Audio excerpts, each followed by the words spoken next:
देखिए 900 करोड़ का प्रपोजल राज्य सरकार ने केंद्र सरकार को मिनिस्ट्री ऑफ टूरिज्म को दिया है। कॉरिडोर बने, मेरी कोई परेशानी नहीं है, लेकिन कॉरिडोर वहां के जो आम नागरिक हैं उनकी सहमति से बने। हम इस पक्ष में पहले दिन से ही इसी पक्ष में। और जो एफआईआर हुआ है उसके पीछे रीजन ये है, जो नक्शा मैंने देखा है जो केंद्र सरकार को राज्य सरकार ने भेजा है, उसमें सिंह दरवाजे को भी तोड़ने की बात। चारों दरवाजे उत्तर दक्षिण पूरब पश्चिम जो दरवाजे हैं उसमें से सिंह दरवाजा सबसे महत्वपूर्ण दरवाजा है। और मेरा उसके साथ विरोध कि मंदिर के किसी भी चीज को मैं जब तक सांसद हूं हाथ नहीं लगाने। और इस पर मैं आपको बताऊं कि मेरे सांसद बनने के पहले से काली माता का जो प्रतिमा है वो खंडित है। बोर्ड ने जो है उसको खरीद के रखा हुआ है, उसको चेंज करना चाहती थी मैं, लेकिन तब तक मैं सांसद बन गया 2009 से। 2009 से ये 2025 है, मैंने वो मूर्ति चेंज उन्होंने नहीं दिया है। मैं सिंह दरवाजा नहीं तोड़ने दूंगा। यहाँ के जो लोग दलाली करते हैं, चमचागिरी करते हैं राज्य सरकार का, उन्होंने जो है उस नक्शे पर सहमति दे दी है। वो सिंह दरवाजा तोड़ना चाहते हैं ये समाज के जो कुछ लोग हैं। और चूंकि मेरा विरोध है इस कारण से मेरे ऊपर अभी ये एफआईआर हुआ है, लेकिन एफआईआर से कुछ नहीं होता है। मेरे पास हाईकोर्ट है, मेरे पास सुप्रीम कोर्ट है, मेरे पास संसद है। जब तक मैं सांसद हूं तब तक इस कॉरिडोर में सिंह दरवाजा या मंदिर के किसी भी गरिमा को कोई ठेस पहुंचाने का कोशिश करेगा तो मैं इस तरह के हजारों एफआईआर बर्दाश्त करने को तैयार हूं। स्थानीय लोग भी और जिन्होंने एफआईआर किया वो पहले से चमचा है, सबको पता है कि वो दलाल और चमचा है मुख्यमंत्री के। आप समझिए ना कि क्या है। एक ऐसा रीजन है लखराज के जमीन के लिए बैठ गए, कहे कि मैं फिर बैठूंगा, दोबारा बैठूंगा, बैठ गए। किस तरह की चमचा है। भट्टर धर्मशाला में इतना बड़ा करप्शन हो गया भट्टर धर्मशाला का। आज तो मैं नहीं हूं, पिछले 6 साल से तो कोई नहीं, मेरे खिलाफ राज्य सरकार पड़ी हुई, इसी ने कम से कम 4 केस किया हो।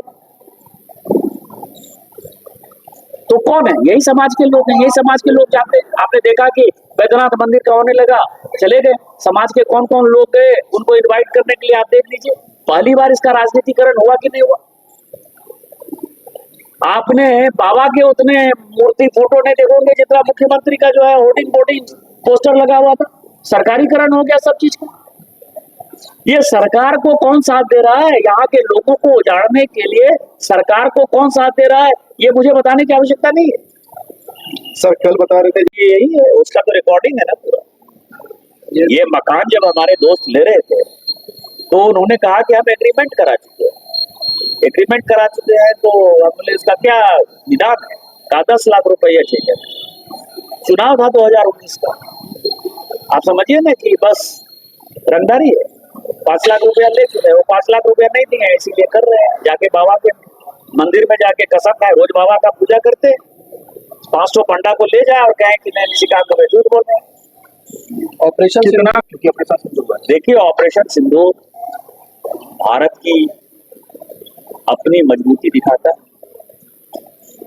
विपक्ष के जो नेता हैं उन्होंने जितनी घटिया बातें कही और जो कल भारतीय वायुसेना के अध्यक्ष जो बातें कही है वो इम्पोर्टेंट है। ट्रंप ने कहा 5 विमान गिर गए, सचमुच 5 विमान गिर गए, 5 विमान पाकिस्तान के। हम लोगों को पूरे पार्लियामेंट में विपक्ष के नेता ये बोलते रहे कि ट्रंप के कहने पर क्या किया, ट्रंप के कहने पर क्या किया। ट्रंप कहता था कि व्यापार करोगे या युद्ध करोगे। आज आपको पता है कि माननीय मोदी जी ने किसानों के लिए, छोटे उद्योगों के लिए समझौता करने से मना कर दिया है कि हम किसी कीमत पर यह समझौता नहीं करेंगे। जहां तक रूस से तेल खरीदने का सवाल है, हम रूस से तेल खरीदते रहे, तो वो बातें भी खुश हो गए। तीसरी बात यह है कि वोटर लिस्ट में एक ही आदमी के 4 जगह नाम होंगे, तो वो यदि हट रहा है बिहार में तो SIR का विरोध कर रहे हैं।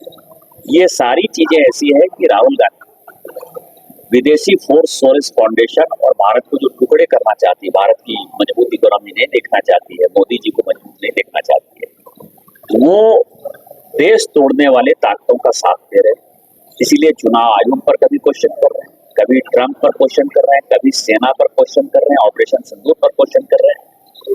और इस बार का तिरंगा यात्रा इसीलिए महत्वपूर्ण होगा। 1 लाख तिरंगा गोड्डा लोकसभा में मैं हर घर बांटूंगा। प्रत्येक घर पर तिरंगा लहराएगा। और हमने ऑपरेशन सिंदूर में जो कामयाबी की, बिना अपने किसी एक पायलट और सैनिक का जान गंवाए हुए जो पाकिस्तान को तबाह और बर्बाद किया, उसके लिए जश्न मनाने का समय है और हम इस बार इतने जोर से जश्न मनाएंगे। H2O City, higher quality of living, a project by Anshul Homes. Luxury 2 and 3 BHK flats with garden attached balcony. Amenities are valet parking, swimming pool, clubhouse, kids play area, badminton and basketball courts. Anshul Homes, H2O City.